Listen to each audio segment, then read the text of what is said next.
Good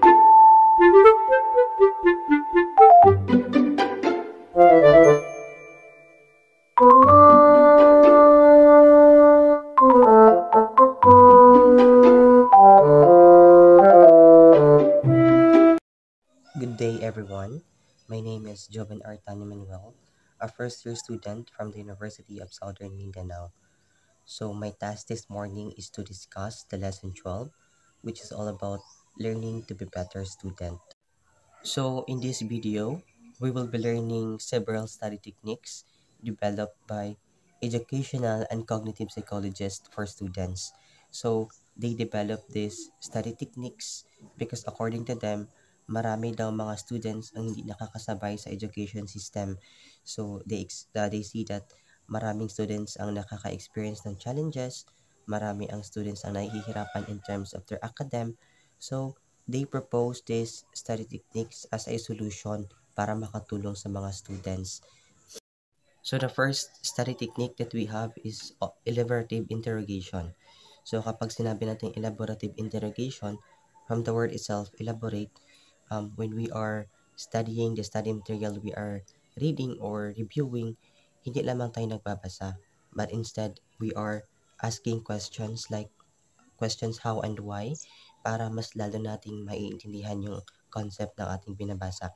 So, like for example, meron tayong binabasang concept or study material that is all about planets that orbits around the sun.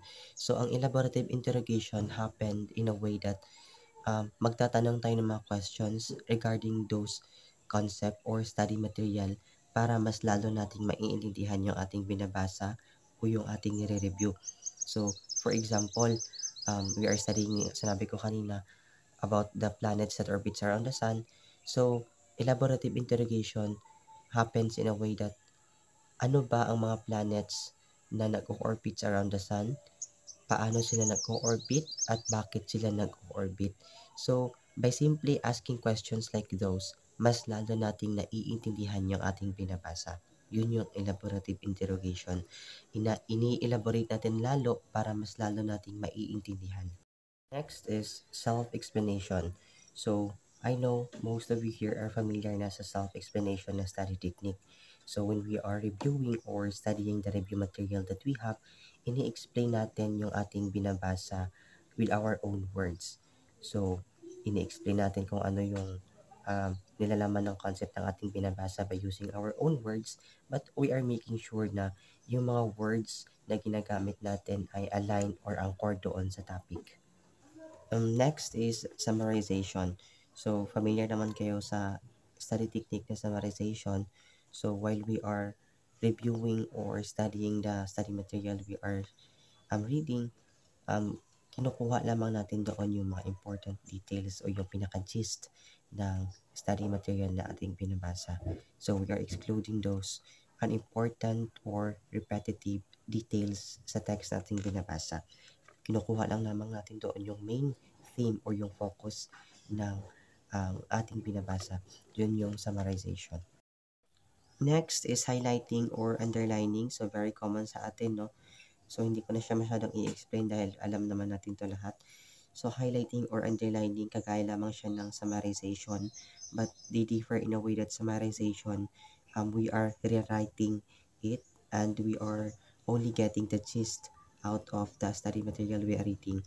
So, yung highlighting or underlining, we are underlining it, we are not rewriting it. Kinukuha natin doon, hina-highlight natin kung ano ang mga important details at kung ano ang main theme ng ating binabasa. Yun yung highlighting or underlining. Next, we have keyword mnemonic. So, yung keyword mnemonic is very helpful kapag tayo ay nag-memorize dahil we are using keywords para mas lalo nating maintindihan or maalala yung ating binemorize. So, like for example, we are given a task to memorize the colors of the rainbow, which are composed of 7 colors. So, yung keyword mnemonic, kukunin lamang natin doon yung first letter of each color ng rainbow para mas lalo nating maalala or ma-memorize yung colors. We will form a word such as Roy G. Bibb, like for example, R stands for red, O stands for orange, Y stands for yellow, G stands for green, so on and so forth. So yun yung keyword mnemonic. Next study technique that we have is imagery for text. So yung imagery for text is good for mga visual learners, no? Kasi while they are reading the study material or review material that they have, they are forming mental images out of their mind kung ano yung binabasa nila. So yung imagery for text, gumagawa tayo ng mga imahinasyon sa ating isipan sa bawat words or concept na ating binabasa para mas lalo nating maintindihan or ma-memorize or malaman yung ating binabasa. Yun yung imagery for text. We are forming mental image to our mind. The next study technique that we have is rereading. So very understandable sa mga students, no? I know most of the students ay nagamit ang study technique na ito. So rereading means we are only reading again and again the concept or the study material that we have. So studies have shown that it is not effective study technique dahil nga binabasa lamang natin yung study material na meron tayo without understanding it, without knowing kung ano ba yung main focus or yung main point ng ating study material. So binabasa lamang natin. It is only good for familiarization, memorization, yung ang rereading. Dahil nga hindi natin masyadong ini-elaborate, hindi natin masyadong iniintindi yung ating binabasa dahil nga nagbabasa lamang tayo. Next is practice testing.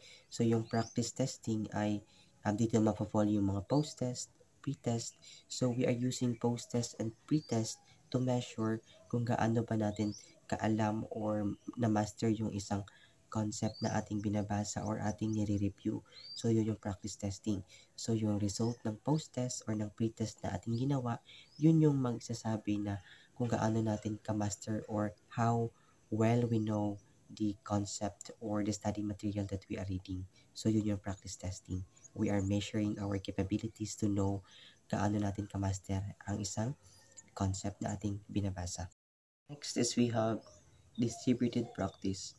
So yung distributed practice, like for example, meron tayong 5 lessons na kailangan i-review within one day. So from lesson 1 to 2, isiset natin siya within this hour. And after lesson 1 to 2, magkakaroon tayo ng break muna for about 10 to 20 minutes. So after 10 to 20 minutes, magpo-proceed na tayo sa lesson 3 and 4 within this hour. And after lesson 3 and 4, magpo-proceed naman tayo sa lesson 5.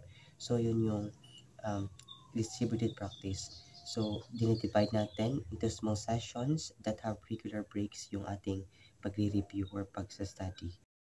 By doing distributed practice, mas lalo nating nalalaman yung ating binabasa at mas nagkakaroon tayo ng time management. So the last study technique that we have is interleaved practice. So yung interleaved practice, pinagsasabay-sabay natin yung different concepts in one single study session. So like for example, we are reading about concept about algebra. At the same time, we're also reading about concept geometry. So, pinagsasabay-sabay natin yung different concepts in one single study session. So, yun yung interleaved practice. Once again, my name is Joven Artanio Manuel, and I am hoping that you learned something. Thank you.